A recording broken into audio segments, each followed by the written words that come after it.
विकसित गाँ विकसित ओडिशा योजना रे 2025-26 आर्थिक वर्ष उन्नयनमूलक कार्य बाबद आलोचना पाई मयूरभंज जिला मोरडा ब्लॉक अधीन चित्रोड़ा स्थित ब्लॉक कार्यालय कॉन्फ्रेंस हॉल रे मोरडा पंचायत समितिर एक स्वतंत्र अधिवेशन आयोजन होइथिला। एथिरे ब्लॉक अध्यक्ष पीतनाथ सोरेन अध्यक्षता करिथिबा बेले बीडीओ अणाकार नायक एई सुशांत नायक जिला परिषद सभ्य झरणा मुर्मू जिला परिषद सभ्य अभिराम भोई और जीपीओ दायित्व रे थिबा प्रसन्न महंत प्रमुख उपस्थित रही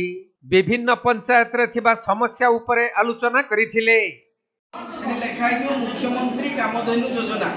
से लेखाई सेटा सिलेक्ट करेंगे सेटा सिलेक्ट कला परे तापरे डॉक्यूमेंट दरकार कहले passport size photo soft copy दरकार माने फोटो दरकार नहीं आपण तार फोटोटा को पीडीएफ फॉर्मेट रे रेडी कर रखिथिबे तो 20000 टका पर्यंत दिया जाउची आ रबी फसल जदि नष्ट हुए एकर पिछा 25000 टका दिया जाउची आ घर जदि भांगे जदि आंशिक भांगे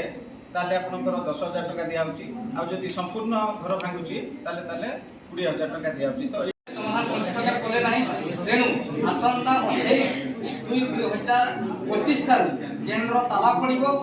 तेनु मु एटा कहूनी लोकन सरकार गांव को कहउछ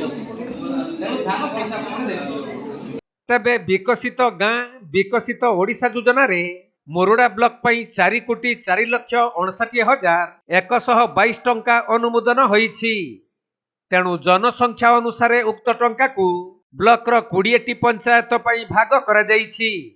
जेउथिरे भालियाढिया पंचायत पई सर्वाधिक 30 लाख टंका थिबा बेले अन्य पंचायत रो जनसंख्या अनुसार टंका अनुमोदन होईछि। तेणु जो उन्नयनमूलक कार्य हेबा जरूरी से गुड़िकर तालिका यथाशीघ्र देबा पई सरपंच समिति सभ्य मानकु बीडीओ परामर्श दैछंती। तंत्र जो समिति बैठक हला मोरडा ब्लॉक रे कोन आलोचना हला बैठक विषय शुणु आज आमर स्वतंत्र बैठक जेटा हेची एक्चुअली आमर विकसित गाँ विकसित ओडिशा ए बाबद रे हमको ग्राम सभा आमे करिथिलु एवं से प्रपोजाल गुडी को आनिकी आमे आज उपस्थापना कलु एवं आमे देइचे एवं आमर तल स्तर रे जो गाँ गहली रहिला रास्ता घाट ठू आरंभ करी विभिन्न प्रकार समस्या आमे प्रपोजाल देइछु एवं सेगुडा को निश्चित भाव ये नुआ सरकार सक्सेसफुल करिवे बोली आमर आशा आमे भी चाहूचे हो। मयूरभंज जिला मोरडारू ज्ञानरंजन बेहेरा रिपोर्ट कोणार्क लाइव।